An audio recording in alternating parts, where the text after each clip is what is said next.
என்ன தேவைப்படுகிற இன்றைக்கு இயேசுவார்ந்த ஜெபத்தில் வருகிற தீர்க்கதரிசன சத்தம் வேத வசனம் வெளிச்சவற்றை காண்பதற்காக ஐயா பாஸ்டர் என்ன சொல்கிறீங்க இப்படிக்க வந்திருப்பேன் என்று விசுவாசிக்கிறேன். வந்து தேவப்பிள்ளைகளை ஒருவரையும் இயேசுவார்ந்த ஊழியத்தின் சார்பாகவும் இயேசுவார்ந்த ஜெப வீட்டில் வருகிற தீர்க்கதரிசன சத்த ஊழிய சார்பாக வாழ்த்துகிற வரவேற்கிற கர்த்தர் உங்களை ஆசீர்வதிப்பதாக. விசேஷமாக நீங்கள் விசேஷவர்கள் என்ற தலைப்பில் செய்தி கொண்டிருக்கிற பிள்ளைகள் நீங்கள் விசேஷித்தவர்கள். ஆமேன். இங்கே யார் விசேஷித்தவர்கள்? யார் விசேஷித்தவன்? கிருபை பெற்றவன் விசேஷித்தவன். இந்த வசனத்தை கேட்கிறவன் விசேஷிக்கப்பட்டவன். தேவனை விசுவாசத்தை உறுதிப்படுத்திக்கிறவன் விசேஷித்தவன் என்று வேதம் தெளிவுபட்டு அவ்விதமாக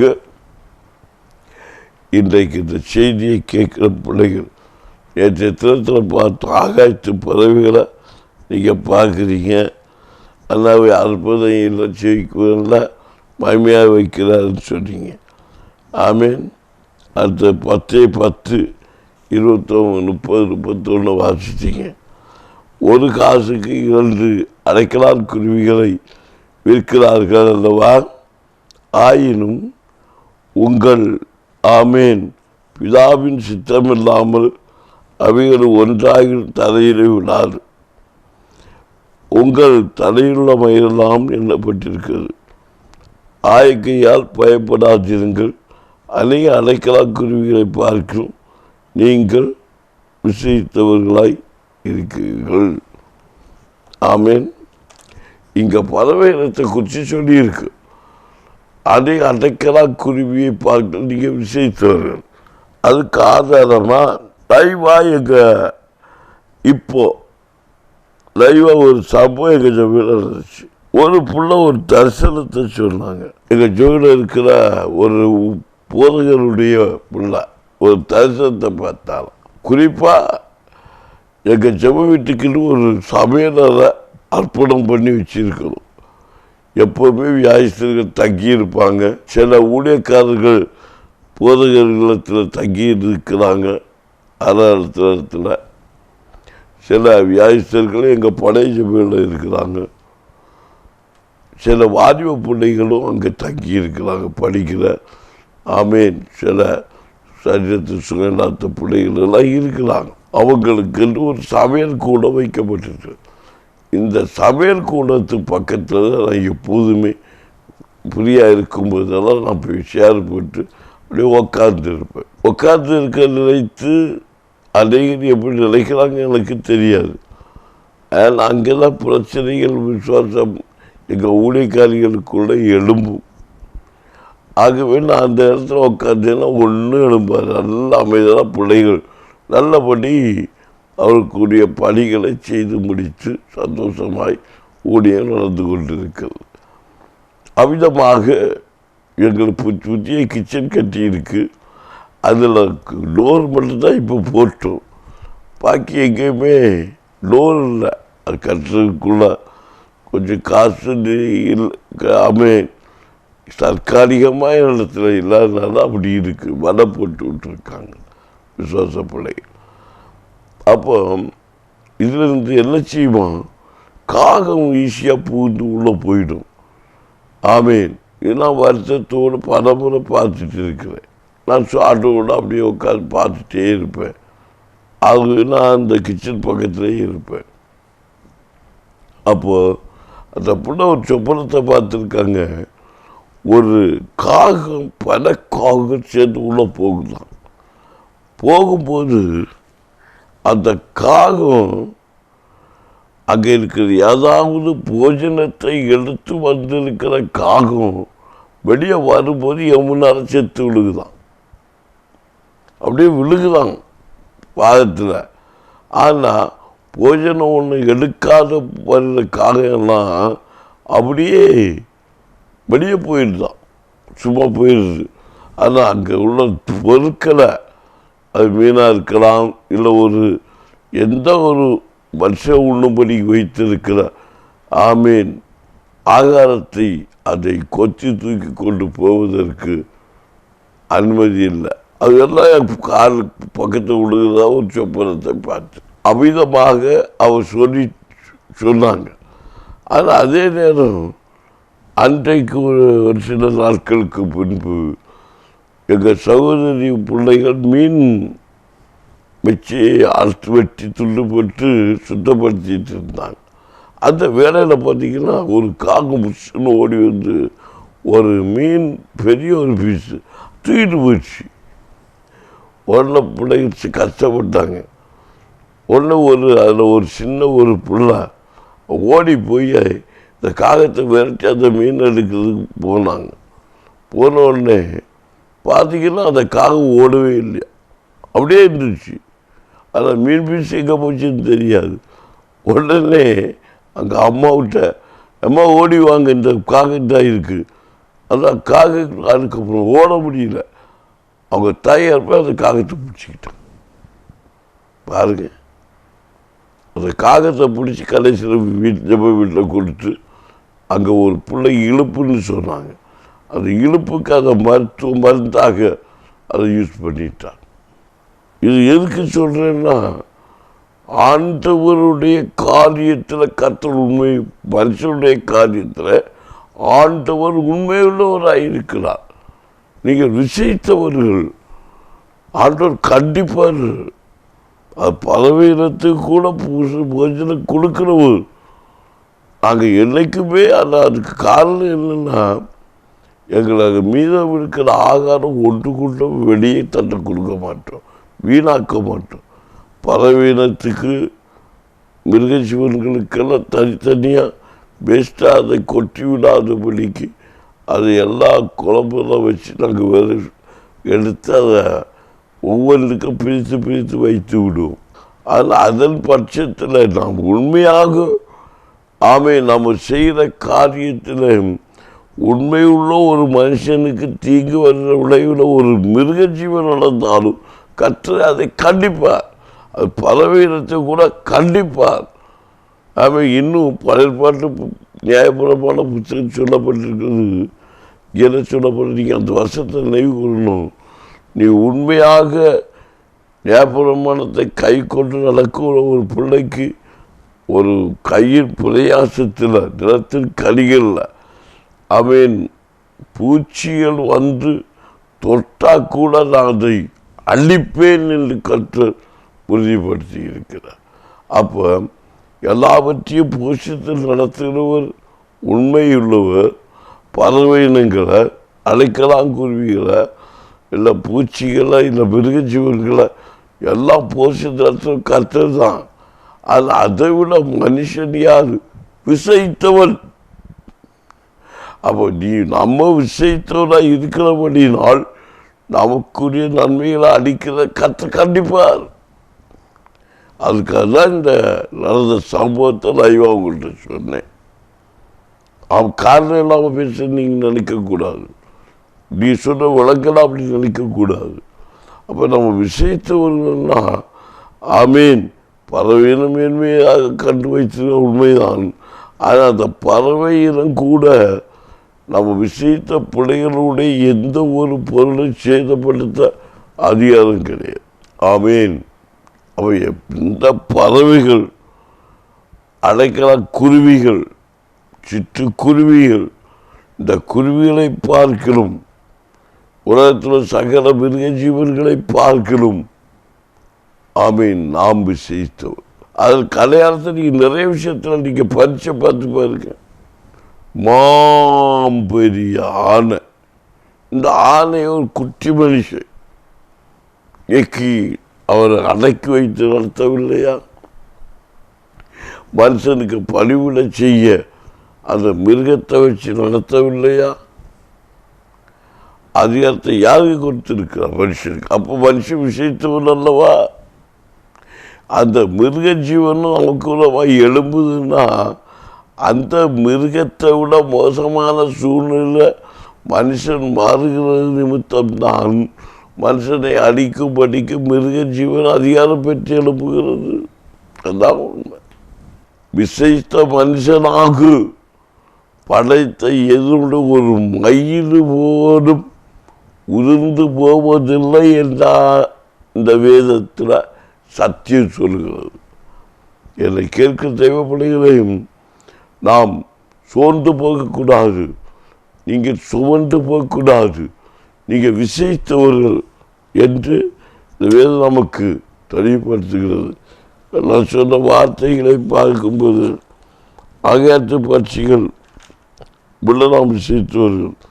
ஒரு காசுக்கு விற்கிற 2 அடைக்கலா குருவிகளை பார்க்கலும் நீங்கள் ஆமேன் உங்கள் பிதாவின் சித்தமில்லாமல் அவர் ஒன்றாக தலையில் விடாது, உங்கள் தலையில் உள்ள மயிரெல்லாம் எண்ணப்பட்டிருக்கிறது. 30 வருஷத்தை சொன்ன வார்த்தை இருக்கு. தலையில் ஒரு மிருகம் ஆண்டோருக்கு விருப்பம் இல்லாத ஒன்று கூட கீழே விடாது. அப்போ நான் நேரம் சொன்ன சொப்பன தரிசனத்தில் ஆமை நல்லா கவனிங்க, ஒரு காகம் நம்ம பொருளை தூக்கிட்டு போய் கீழே விழுகுது. ஆனால் அது ஆண்டோடைய சித்தம். எதுக்கு? நாம் விசேஷித்தவன் என்பதை காட்டுகிறது. விசேஷித்த உணவுடைய ஒரு நன்மை ஆசீர்வாதத்தை ஒரு பறவை இனத்துக்கோ மிருக ஜீவத்தை அளிக்க முடியாது. அப்போ அதை விட நம்ம விசேஷித்தவன் என்று சொல்லி, ஆனால் உன் தலையில் இருக்கிற ஒரு மயிரெல்லாம் எண்ணப்பட்டிருக்கிறது என்று வேதம் சொல்லுகிறது. உங்கள் தலையுள்ள மயிரெல்லாம் எண்ணப்பட்டிருக்கிறது. ஆண்டோருக்கு சித்திரம் இல்லாமல் அது ஒன்று கூட விடாது. அப்போ யார் விசேஷித்தவர்கள்? நம்ம இன்னைக்கு ஆனையை பார்த்து, நாயை பார்த்து, பூனையை பார்த்து, கோழியை பார்த்து விசேஷித்தது என்று சொல்லுகிறோம். ஆனால் கர்த்தராகிய ஆண்டவர் சொல், நீ தான் விசேஷித்தவன். அதையெல்லாம் பார்த்து ஆச்சரியத்தோடு பார்க்கிறோம். உன் முன்னால் இருக்கிற மனுஷனை பாரு, ஆச்சரியத்தோடு என்ன அழகா இருக்காரு. நம்ம மிருகத்தை பார்த்து அங்கே இன்னும் அழகா இருக்குன்னு. அப்போ அந்த மிருகத்தை விட, அந்த பறவையை விட நீங்கள் அழகாக இருக்கிறீங்க. நீங்கள் மிருகத்தை பார்த்து ரசிக்கிறீங்க. ஆமீன். அந்த மனுஷனை பார்த்து இந்த மனுஷன் அழகாக இருக்குது சொல்ல மாட்டேங்கிறான். அவன் மேலே அழகாக இருக்கிறத பார்த்து பொறாமப்படுகிறோம். எவ்வளோ மகிமையாக ஜொலிக்கிறது. அவரை பார்த்து நீங்கள் மேன்மையை காண மாட்டேங்கிறீங்க. ஆமீன். அப்போ தாழ்மையாக இருக்கிற மனுஷனை பார்த்து அவர்கிட்ட இருக்க மகிமையை நீங்கள் காண மாட்டேங்கிறீங்க. ஏன்? காரணம் என்ன? காரணம் என்ன? மிருகத்துக்கு ஒத்த மனுஷனாக இருக்கிறோம். மிருகத்துக்கு ஒத்த ஏன்னா நமக்குள்ள கொண்டு இருக்கிறோம். அதான் உண்மை. நாம் விசேஷத்தவன் என்பதை மறந்துட்டோம். உண்மையான ஒரு விசேஷத்த மனுஷன் என்றால் அவன் யாரை மேன்மையாக நினைப்பான்? தன் சகோதரர்களை, சகோதரிகளை, தனக்குற்ற பிள்ளைகளை, தனக்குற்ற கணவனை மேன்மையாக நினைக்கிற விசேஷத்தவன். தனக்கு கொடுத்த அன்பிலே, தனக்கு கொடுத்த ஆசீர்வாதத்திலையும், தனக்கு கொடுத்த கிருபை நினைத்திருக்கிற விசேஷத்தவன். அதான் அந்த விசுவாச வார்த்தையோட அர்த்தம். நீ பயப்படக்கூடாது. பயப்படுற விசேஷத்தவன் அல்ல. பயப்படுகிறவர்கள் பரராஜ்யத்தை சொந்தத்துக்கு கொள்வதில்லை. அப்போ விசேஷத்தவராக இருக்க முடியாது. பயப்படுற தேவ கிருபை பெற்றவராக இருக்க முடியாது. ஒரு தேவ கிருபை பெற்றவங்கள பயப்பட மாட்டான். தாவீது கோலியாத்துக்கு பயப்படல. சாத்ராக், மேஷாக், ஆபேத்நேகோ அவன் கர்த்தருக்கு பயப்படல. அவன் கிருபை பெற்றவன், அவன் மேன்மை உள்ளவன். சிங்கத்தின் கவியை கண்டு தாண்டில் பயப்படவில்லை. அவன் ஏன்? கர்த்தருக்கு பயப்பட்டவன்.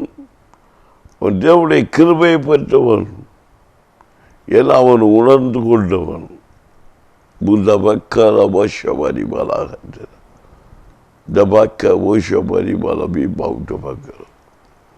இயேசு நாமத்தை கொண்டு சொல்லுகிறேன். ஆமேன். நாம் சோர்ந்து போகக்கூடாது. நாம் பெறவன் கையில் அம்பு கொப்பாய் இருக்கிறோம். நாம் கிருபை பெற்ற பிள்ளைகளாகி இருக்கிறோம். நாம் மகிமையானவர்களாகி இருக்கிறோம்.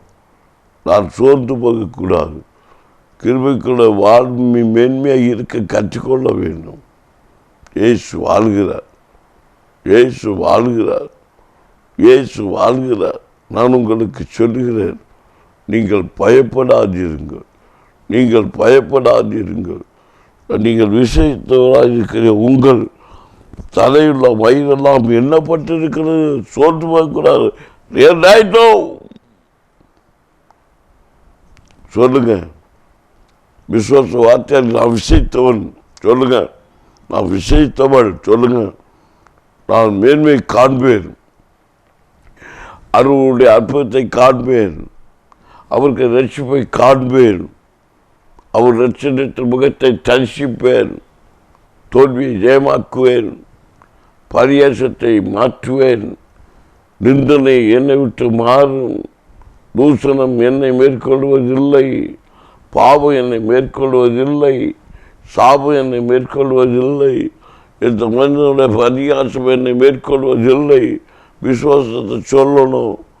இந்த தத்துவம் என்னை மேற்கொள்வதில்லை, இந்த வியாதி நெஞ்சு வலி என்னை மேற்கொள்வதில்லை, இந்த முதுகு வலி என்னை மேற்கொள்வதில்லை, இடுப்பு கட்டளை வலிவேன் என்னை மேற்கொள்வதில்லை, சுகர் என்னை மேற்கொள்வதில்லை. நான் விசேஷித்தவன். நான் அழைக்கலாம் குருவிகளை பார்க்கலும், மிருக ஜீவன் பார்க்கலும், இந்த வியாதியை பார்க்கலும், இந்த பிசாசை பார்க்கலாம் விசேஷித்தவன். பிசாசுக்கு கூட இறக்க பாராட்டின ஒரு கற்று.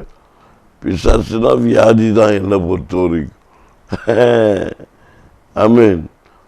பிசாசு கூட மென்டல் பைத்தியம் அப்படின்னு சொன்னால் பிசாசு அதை வர வச்ச பொல்லாத எண்ணங்கள் கிரியைகளை எல்லாம் மன்னிச்சு கொண்டு கடலில் தள்ளும் அந்த. ஆமீன். அதுக்கு கூட இறக்க பாராட்டின கற்று நம்மளை விசேஷித்தவன் என்று சொல்லுகிறார். என்ன பார்த்து சொல்கிறீங்க? புதிய கதையை அளக்குறீங்களா? ஆமாம், உங்களுக்கு கதை தெரிந்தானே. இயேசு கதை தெரியுமா தெரியாதா? தெரியும். பார்த்து அதெல்லாம் பார்த்து இயேசு பிள்ளையான கிறிஸ்தவன் சொல்லிட்டு இருக்கோம். பார்த்து கிறிஸ்தவன் என்று சொல்லக்கூடாது, விசேஷித்தவன் என்று சொல்லணும். இல்லை முதல் நீங்கள் யார்? நான் விசேஷித்தவன், நான் அவளுடைய பிள்ளை. ஆமீன். அதே சொல்ல மாட்டேங்கிறீங்களே. ஆமீன். பாருங்க, ஆமீன். இயேசு போயிட்டே இருக்கிறாரு. அங்கே ஒரு மென்டல் பிடிச்ச ஒரு மனுஷன், புத்தி சுவாதீனம் கட்ட ஒரு மனுஷன் அங்கே பலாந்தரத்தில் இருக்கிறாரு. இவர் போனோடனே கேட்க பிசாசு எல்லாம் ஒன்று சொல்லிட்டு ஓடி வருது. ஐயோ போகிறே, உமக்கும் எனக்கும் என்ன? ஏன் நேரம் எனக்கு வரவில்லை, போக மாட்டேன், விட்டா இருப்பேன் அப்படின்ட்டு. இவரை கண்டோன்னா என்னை துன்பப்படுத்துவா வந்தீர் அப்படின்னு சொல்லி பணிந்தது. அன்றாய் கற்றாதுக்கு பணிந்து அவர் கேட்டுக்கொள்ளபடி எங்களை கல்லனுக்குள்ளே போய் என்று சொன்னபோது, ஐயா அப்படி சொல்லாதீங்க, இந்த பண்டிகுண்டத்துக்குள்ளே போய் சொல்லுங்க அப்படின்னாரு. அது ஒன்று பண்டிகுண்டத்தில் போய் பற்றி கொண்டது. அதில் பண்டிகுண்டத்தை போனாலும் அந்த பண்டி உலகத்துக்குள்ளே போய் விழுந்தது. இதுக்கெல்லாம் சத்தியம் நிறைய உண்டு. ஆமே, பன்றி கூட்டம் என்பது கர்த்தரை தேடாத அனுபவம் உள்ள ஒரு ஜீவியை குறிக்கிறது. ஆமீன். அதெல்லாம் எங்கே சமுத்திரத்தை போய் விழுந்துச்சு. உலகத்துக்குள்ளே போட்டு அந்த வெட்டி விட்டார். சமுத்திரம் என்பது உலகத்தை குறிக்கிறது. துன்மார்க்க ஜீவிதம் ஜீவிக்கிற ஜனக்கூட்டத்தை, ஜனப்புலனத்தை குறிக்கிறது. ஆமீன். அல்லேலூயா. ஏன் பாஸ்டர் புதிய கதையாக இருக்கிறீங்களா அப்படி கேட்காதீங்க, பைபிளில் இருக்கு. ஆமீன். துன்மார்க்கன் பொங்கி எழுகிற அலைக்கோப்பாக இருக்கிறார். ஆமீன். ஏன் அதுக்கு மீறி மிஞ்சி போனால், ஆமீன், மக்கள் வெள்ளம் பெறுகிறது வார்த்தை இருக்கா இல்லையா? நான் சில திருவிழாக்கள் நடக்கும்போது வேலைகளை கூப்பிடுவாங்க. பொதுமக்கள் எல்லாம் ஆலை கடலில் திரண்டு வாருங்கள். பார்த்தீங்கன்னா ஒரு லட்சம் மனுஷன் கூடி ஒரு வழியை போயிட்டு இருந்தால் ஒரு பெரிய ஜல பொருளை பறந்து போன மாதிரி இருக்கும். மேலே நின்று பார்க்கலாம். அப்போ தெரியும். அப்போ இப்படியெல்லாம் வேதத்தில் ரகசியம் இருக்கிறது. ஆகவே பிசாசை கூட இரக்க பாராட்டுகிற கர்த்தர் அவருடைய பார்வைக்கு விசேஷித்தவனாக உன்னை நினைத்து நடத்துவன பரலோக தகப்பன் உன்னை மறப்பாரோ? பெற்ற தாய் மறந்தாலும், பெற்ற தகப்பன் மறந்தாலும், சொந்த சகோதர சகோதரி மறந்தாலும் நான் மறப்பேனோ? ஆகவே நீ விசேஷித்தவன் என்று நான் உனக்கு சொல்லுகிறேன். அல்லேலூயா, அல்லேலூயா. என் தேவப்பிள்ளைகள், அப்போ நீங்கள் விசேஷித்தவனாக இருக்கிறீர்கள் என்று சொல்லி வேதம் சொல்லுகிறது. எனவே கர்த்தருடைய பாதத்தில் இந்த செய்தியை கேட்டுக்கொண்டிருக்கிற பிள்ளைகளை முடிவாக ஒரு வேத வசனத்தை கூட நாளைய தினத்திலும் ஆமேன் தொடர்ந்து இந்த செய்தியை பார்க்க போகிறோம். நாளைய தினத்தோடு இந்த விசேஷித்தவன் யார் விசேஷித்தவன், எப்படியெல்லாம் விசேஷித்தவன் என்கிற செய்தி தொடர் முடிவடையும். நாளை ஒரு நாள் கூட நீங்கள் விசேஷித்தவனாக இருக்கிறதை காண கர்த்தர் கிரியை செய்வார். அந்த செய்தியை பாருங்கள், தொடர்ந்து கிருபை பெறுங்க. இப்போ நாம் ஜெபிக்க போகிறோம். உன்னை விசேஷத்தவராக இருக்க விடாதபடிக்கு போராடுற தீய சக்திகளை நாம் இப்போது தகர்த்தெறிய போகிறோம். எனக்கு ஒரு சேர்ந்து நாங்கள் ஜெபிக்க ஒப்புக்கொடுக்கிற பிள்ளைகள் இப்போதே முழங்கால் படியிடுங்க. இருக்கிற இடத்துல நீங்கள் இந்த செய்தி கேட்குற இடத்துல முழங்கால் படியிடுங்க. நான் உங்களுக்கு ஜெபிக்க போய் அற்புதம் நடக்கட்டும், விடுதலை உண்டாகட்டும், சமாதானம் உண்டாகட்டும். படிக்க ஜெபிக்கிறேன். பொருளாத கிரியை வியாதிகளை உண்டு பண்ண பொருளாத ஆவிகள், நெஞ்சு வலி, கேஸினால் வருகிற பிரச்சனை, போராட்டங்கள், கழுத்திலட்டு வலி, போராட்டங்கள், கிரியைகள் இயேசு நாமத்தில் அழிக்கப்படட்டும். இயேசு நாமத்தில் எரிக்கப்படட்டும். கர்த்தருடைய மகிமை வெளிப்படட்டும். தீய சக்திகள் அழிக்கப்படட்டும். மந்திர சூனிய சக்திகள் அழிக்கப்படட்டும். கர்த்தர் கிருபையினால் தாங்கி நிற்கும்படிக்கு அப்போது இறக்கம் செய்வீராக. உபத்திரத்தின் குகையில் தெரிந்து கொண்டேன் என்று சொன்ன வேத வார்த்தையின்படி பிள்ளைகளுடைய உபத்திரங்களை எண்ணுகிற கர்த்தர் ஆண்டவரே நீர் வல்லமையை பொழிந்தருள்வீராக. இயேசுவின் நாமத்தில் எங்கள் பிள்ளைகள் விசேஷித்தவர்கள் அடைக்கலாக்குருவிகளை பார்க்கிறோம். உலகிலுடைய எல்லா ஜீவ ராசிகளை பார்க்கிறோம். உலகத்தில் இருக்கிற பொருள் ஆட்சி அந்தஸ்துகளை பார்க்கிறோம். எங்கள் பிள்ளை விசேஷித்தவர்கள் இதில் ஆண்டு கொள்ள வைக்கும்படிக்கு அப்போ நீ இறக்கம் செய்வீராக. என்னென்ன ஞான நன்மைகள் ஆசீர்வாதங்கள் பிள்ளைகளுக்கு உலகமாய் மறைக்கப்பட்டு இருக்கிறது எல்லாம் கிடைக்கும்படிக்காக அப்போ நீ இறக்கம் செய்வீராக. இயேசுவின் நாமத்தில் கற்றுக் கொடுக்கிறேன். பரிசுத்த ஆவியின் ஆளுகை செய்வீராக. சுகர் விரசர் வியாதியை ஓடி போகட்டும். எல்லா இருளின் ஆதிக்கங்கள் ஓடி போகட்டும். பயப்படுத்துகிற ஆவியில் ஓடி போகட்டும். எல்லா சக்தியும் ஓடி இயேசு நாமத்தில் சத்தம் தொலைக்கிற இல்லங்கள் முழுவதும் ஆட்டுக்குட்டியாருடைய பரிசுத்த ரத்தம் தளிக்கப்படட்டும். ஆட்டுக்குட்டியாருடைய பரிசுத்த ரத்தம், ஆட்டுக்குட்டியாருடைய பரிசுத்த ரத்தம் நடக்கால பூசப்படட்டும். ஆட்டுக்குட்டியாருடைய பரிசுத்த ரத்தம் இருக்கிற வாகனங்கள் பிள்ளைகள் ஒவ்வொரு மேலும் தளித்து பரிசுத்தமாக்கப்படட்டும்.